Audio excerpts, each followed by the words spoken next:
What's up, everybody? Welcome to a Wednesday morning edition of The Squeeze. I am your host, Tyler Connie. I'm coming off our off day yesterday, which I feel like it's so important for people that follow this podcast, that bet every day or do this sort of thing.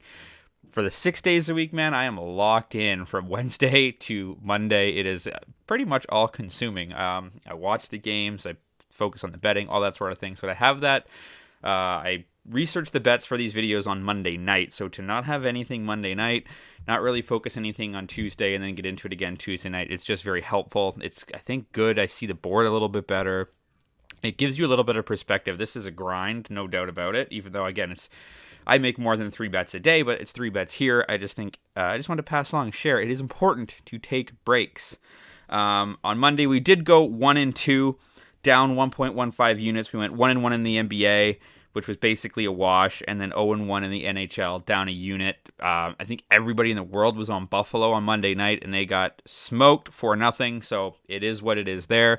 We did hit the Milwaukee Bucks. The Lakers, LeBron ended up not playing, so that kind of burned us a little bit there, but it is what it is. We had a really good week last week and just down a unit so far on this week. I do just want to quickly mention on FanDuel right now, if you are on FanDuel, there's a Spread the Love promo going on where it's the Bills-Dolphins. It's on the spread. Every time 500 people bet, the spread increases. Right now it's at plus 28.5 for the Bills to win the game. $50 max bet. It's free money. It's going to be plus 120 by the time the game starts.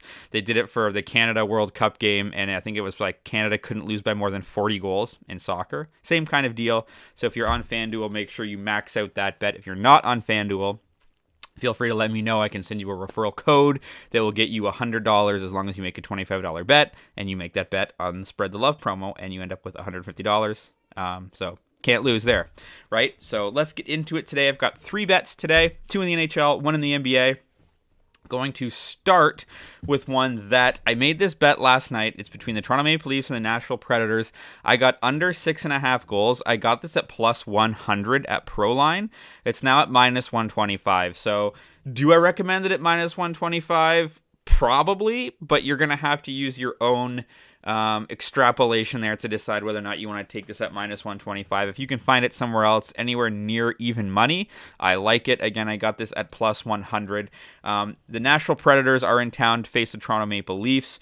To the under this season, Nashville 21-17 to the under, Toronto 23-17 to the under. So both these teams have historically played under this season. The teams have only played once in 2022, and it was last season. It was in March. It was a 6-3 Nashville win. Hard to take anything into account there. It was, again, last season, and then before that, they only played once in 2021. That went under. They played once in 2020. That went over by half a goal, and then you're back to 2019, 2018. So there's not a lot you can really extrapolate there. Under is 4-1 the last 5 times these teams have met in Toronto. Leafs are 10-2 in their last 12 games versus a team with a losing record. I don't know why that's on there because Nashville has a winning record at 19-14, so you can ignore that. And then the Nashville Predators are 1-5 in their last 6 Wednesday games. So what I like about this is the fact that the last game the Nashville Predators played was 2 nights ago. It was a 3-0 win against Ottawa. Before that, they hadn't played since January 6th. They've only played 1 time in the last 5 days. They should be fresh. When you look at the Toronto Maple Leafs, they last played 3 days ago in a 6-2 win against Philly. That was coming off a back-to-back. So both teams should be fresh, which means Saros should be in net for Nashville. He's 15-10 with a 2.67 GAA. Samsonov should be in net for Toronto, who's 12-3 with a 2.29 GAA.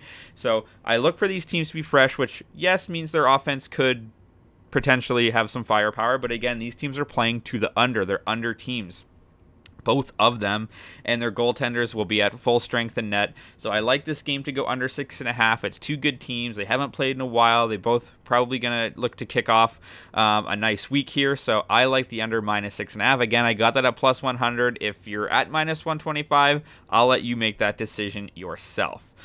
Staying in the NHL, we go to the Battle of California. We've got the San Jose Sharks at the Los Angeles Kings. We're going to employ our back-to-back strategy. San Jose Sharks played last night And it was a 4-2 win against Arizona. That was in Arizona. Now they're in LA. Before that, they lost to Boston. They lost to Anaheim. Then they beat Chicago. Los Angeles Kings, they have not played in 2 days. It was a 6-3 win against Edmonton. And before that, they had a nice 5-1 win against Vegas. That was a great game. They did lose to Boston before that. But on the season, LA's been great. They're 24-14. San Jose's 13-21, so not so great. At home, the Kings are 13-7. On the road, the Sharks are 9-10. So what are we going to do? Well, I don't necessarily like the money line. The money line on this game for the Kings is -200. It's just a bit too juicy for me, so I'm just going to take the puck line. It's +125 at BetMGM. So we've got 2+ bets, which I really, really like. When you have a look at the trends for LA, they're 5-0 in their last 5 against the Western Conference, 6-0 in their last 6 against the Pacific, 9-3 in their last 12 overall. Sharks are 0-4 in their last 4 Wednesday games. They're playing a lot of over games because they're giving up a ton of goals.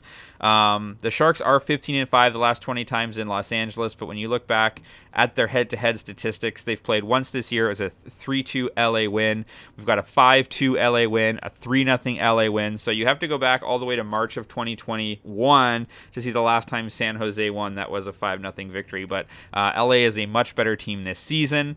And when you look at their most recent victories, that when LA has won, they've won 6-3, they've won 5-1, 3-2, but 5-3, 4-2, 4-3, and 4-1. So in their wins, they're around 75% are coming on the puck line. I think San Jose is going to be a little bit tired.